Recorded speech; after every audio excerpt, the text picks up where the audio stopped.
The cursed shadow opening scene, a remote village in the heart of a forgotten village. A legend lingered whispered in hushed tones around flickering lanterns. It spoke of a cursed shadow, a malevolent entity that thrived on fear and consumed the souls of those who dared to encounter. It's Lena, a young journalist with a passion for uncovering the truth, arrived in the village. She was determined to investigate the strange disappearances that plagued the area for decades. The villagers, their eyes hollow with dread, warned her to leave. They spoke of an ancient curse tied to an abandoned manor on the edge of the woods.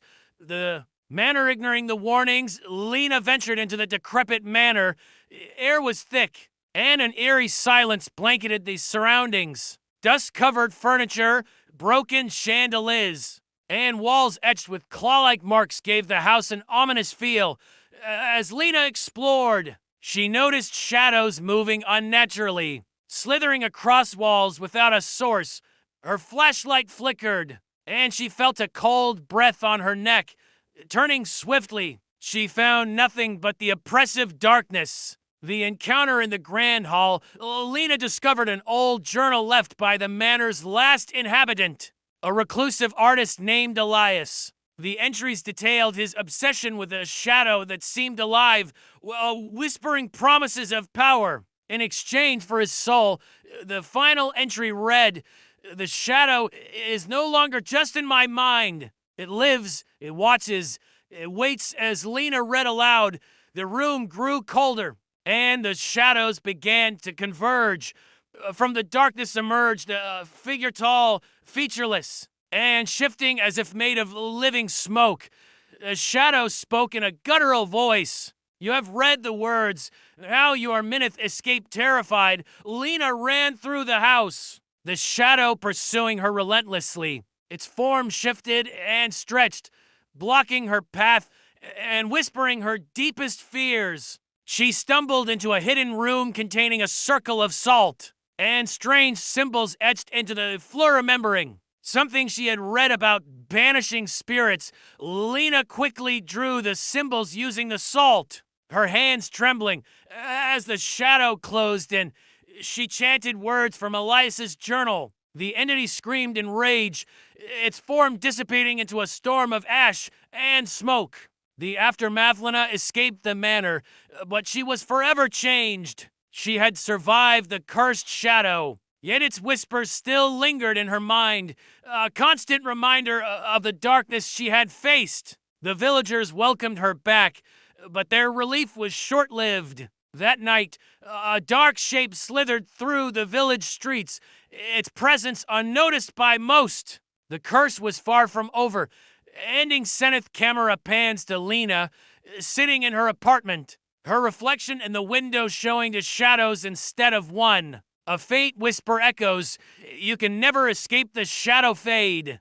To black, this story blends suspense, mystery, and horror, with an ambiguous ending that keeps the audience on edge. It spoke of a cursed shadow, a malevolent entity that thrived on fear and consumed the souls of those who dared to encounter it. Lena, a young journalist with a passion for uncovering the truth, arrived in the village. She was determined to investigate the strange disappearances that plagued the area for decades. The villagers, their eyes hollow with dread, warned her to leave. They spoke of an ancient curse tied to an abandoned manor on the edge of the woods. The manor ignoring the warnings, Lena ventured into the decrepit manor. The air was thick, and an eerie silence blanketed the surroundings. Dust-covered furniture, broken chandeliers, and walls etched with claw-like marks gave the house an ominous feel. As Lena explored, she noticed shadows moving unnaturally, slithering across walls without a source. Her flashlight flickered, and she felt a cold breath on her neck. Turning swiftly, she found nothing but the oppressive darkness. The encounter in the grand hall, Lena discovered an old journal left by the manor's last inhabitant, a reclusive artist named Elias. The entries detailed his obsession with a shadow that seemed alive, whispering promises of power. In exchange for his soul, the final entry read, "The shadow is no longer just in my mind. It lives, it watches, it waits." As Lena read aloud, the room grew colder, and the shadows began to converge. From the darkness emerged a figure tall, featureless, and shifting as if made of living smoke. A shadow spoke in a guttural voice. "You have read the words.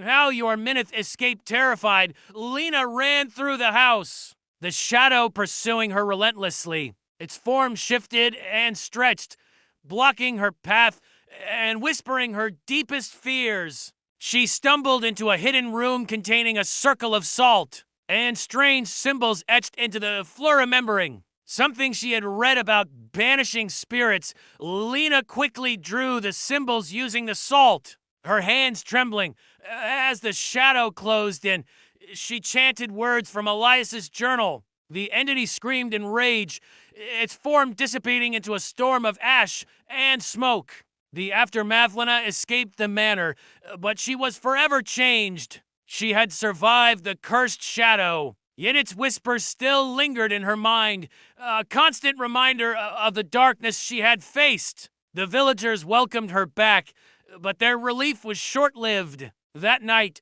a dark shape slithered through the village streets, its presence unnoticed by most. The curse was far from over. Ending Seneth camera pans to Lena, sitting in her apartment, her reflection in the window showing the shadows instead of one. A faint whisper echoes, "You can never escape the shadow fade." To black, this story blends suspense, mystery, and horror, with an ambiguous ending that keeps the audience on edge.